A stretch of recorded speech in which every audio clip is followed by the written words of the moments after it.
Et si je vous disais que Les Affranchis, La Cité de Dieu, Snatch et même Snowfall doivent tout aux 3 premières minutes d'un film d'amour français des années 60. Un film poétique, intime, tragique et pourtant un film qui a inventé la grammaire visuelle des films de gangsters modernes. On s'y attendait pas à celle-là, ça paraît un peu improbable, alors installez-vous confortablement parce qu'aujourd'hui on va parler de Jules et Jim de François Truffaut. Let's go!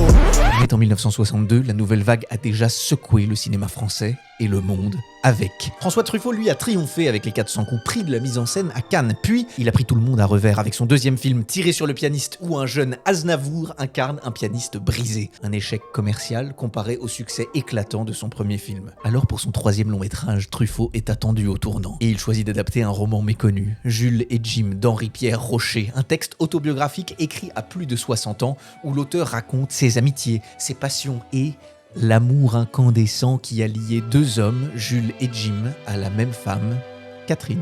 Une histoire somme toute banale, mais que Truffaut va sublimer. Le film devient une explosion d'idées de mise en scène. On y retrouve beaucoup des inventions que Godard avait conceptualisées dans À bout de souffle. La voix off, le montage nerveux, l'arrêt sur image, la vitesse du récit. Mais là où Godard cultivait le chaos, l'ironie et la désinvolture, Truffaut transcende ce style avec une maîtrise envoûtante. Chez lui, tout devient fluide, musical, poétique. Et le résultat, c'est du jamais vu. Même Scorsese s'en souviendra. Il dira « Pour Les Affranchis, je voulais que le style du film tienne 2h30 sur le rythme des 3 premières minutes de Jules et Jim. » Parce que oui, ces 3 premières minutes de Jules et Jim, c'est un cas d'école. Une voix off torrentielle qui condense des années de vie en quelques secondes, des images qui s'entrechoquent comme des éclats de mémoire, une musique qui porte tout vers l'ivresse. En 3 minutes, Truffaut invente une manière nouvelle de raconter. Accélérer le temps, transformer une vie en énergie pure.